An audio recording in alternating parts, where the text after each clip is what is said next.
Several years ago, I was at a workshop, actually quite a large workshop in Los Angeles, and I met my next guest, who was so full of life, so full of wisdom and charisma that it was just amazing. And when he contacted me to say he had something to share on the Mastering Midlife podcast, wondering if I remembered him, he has no idea the imprint that he makes on the people that he meets. This man is, you can never, ever, ever forget him if you meet him just once. Yaron Engler, if I said that right, delivers one-on-one group coaching programs for men who, despite their success, feel delusioned, not good enough, angry, stuck on the hamster wheel of life. Does that sound familiar to everybody who listens to this podcast? His passion is to help men let go of everything that holds them back and create a healthy transition to a life of more freedom, connection, and fulfillment, which is what we all talk about here all the time.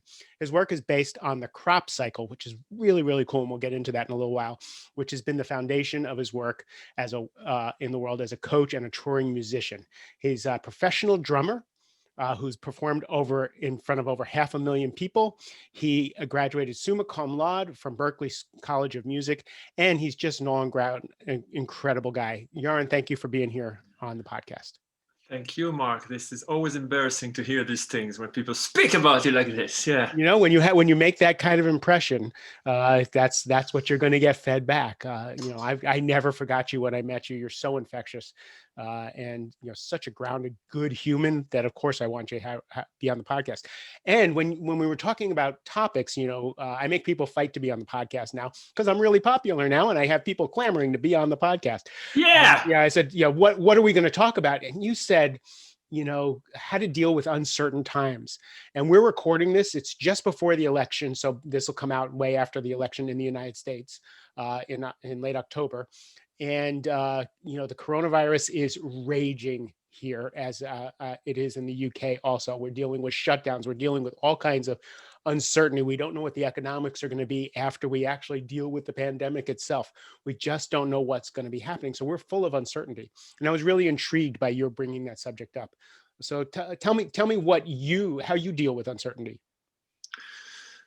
How do I deal with uncertainty? I guess I'm in a habit. So I guess I've thrown myself a lot of times in life to do and then think a lot of times, which often it doesn't sound like a good idea. But when I reflect back on my life, it's actually those crazy steps that I made, which usually involved moving to a new country also. These were the biggest teaching points in my life. So I guess maybe trusting that if we're moving into an uncertain time, from kind of to make a choice out of it, like what's in is for me, maybe is a good way to think about it. It's a great question. Yeah, so let's take it apart a little bit. By the way, you're from the UK, but your accent doesn't say UK. Where are you really from?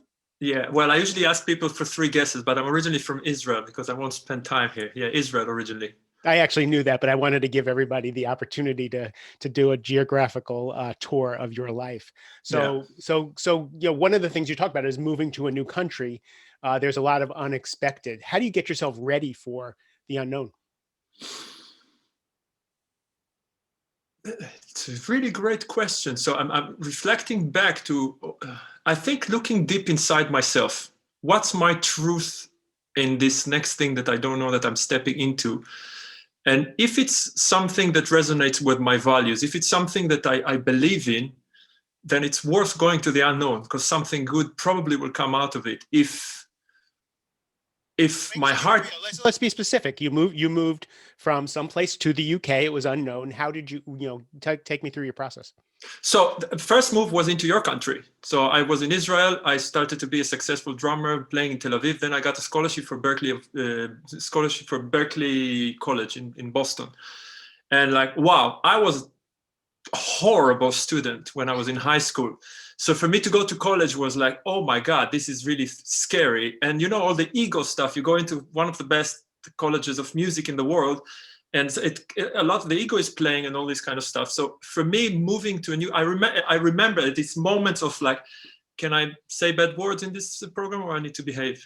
You can say whatever you want. Okay, cool. So there were quite a few, what the fuck am I doing moments. This one related to this moment was, I remember going on the escalator in the airport in Tel Aviv, saying goodbye to my parents and my girlfriend back then, and literally feeling inside me, what the fuck am I doing traveling now 12-hour flight to not I've been to the US before, and it's culturally it's not like going to somewhere that I'm very unfamiliar with, but I'm going to school 3 years. I was a horrible student, but something was more important than the fear, I guess. I wanted That's a really great point. So the fear, so we use the nomenclature, is it a 10, right? From only tens. So the fear was a 9, but what you wanted in Berkeley and going to school was a 10. I guess so, yeah. And it was a big thing, but yeah, there was a belief that something here can push me in life to a better place. And it was an incredible experience. But then I did the same thing 3 years after. When I graduated from Berkeley, I had to decide, what do I do with my life? And I had either I stay in the US with a visa, going back to Israel, or a crazy idea, move to Spain. Why? Because a guy that I met and we did some shows in Israel, we always had a dream to do a bigger thing. He moved to Spain. So I came between my last 2 semesters and I checked out the place, and I decided to move to Spain. I didn't have a job. I didn't have a visa. I didn't know a word in Spanish, and I knew only that guy. And I moved to Spain like this. And I remember another moment when I came to Spain, and about a month and a half after I was there, he got a gig to perform in the West End in London. So I was there suddenly by myself. And another moment of like, what the fuck am I doing? But again, I asked myself, why am I here? Again, taking your 10, which I really So love. instead of being a victim, I moved to Spain.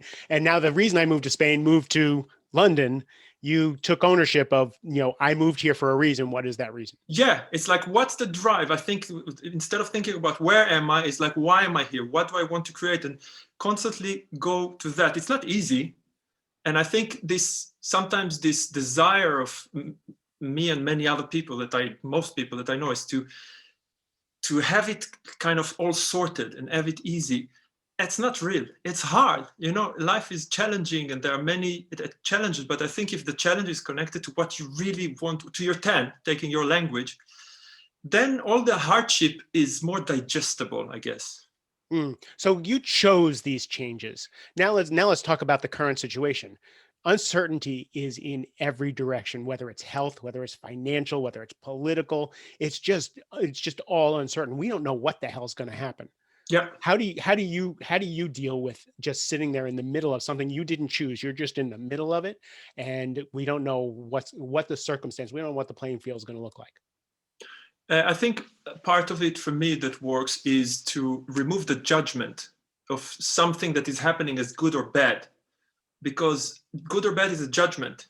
The fact is there is a pandemic here. The fact is that we don't know what the hell is going on. The fact that it seems like nobody knows what's going on. And so there I have a choice. Do I want to go constantly on the news and go into that and all the debates and all the arguments? Does this help my life right now? Or can I use something better for me? Can I use my time, my energy, my spiritual space in a better way? I think that's a big one, to disconnect from the judgment of right and wrong or good or bad. What I hear in that is paying attention to the things that you can influence and letting go of the things that you can't influence. If you can't influence, you don't have to pay all the attention. Like doom scrolling Twitter is just useless because you're not going to be able to do anything about half the things that you're looking at. So you look in your own life of what you can address.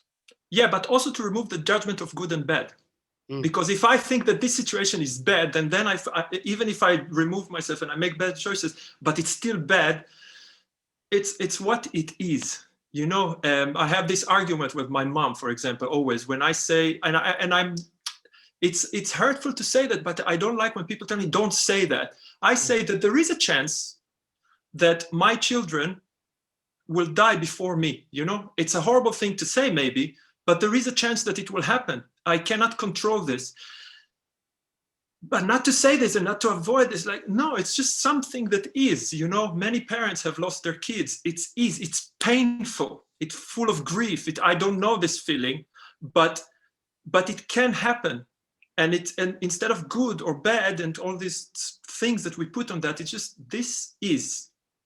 can I just be with it, whether sad, happy, horny, frustrated, excited, whatever it is, can I just be with that thing and remove the judgment? That's something that really helped That's me. two different things. One is most people can't just be with what is. That's why we're a distracted society, and that's why we have phones, permanently in our hands, me included.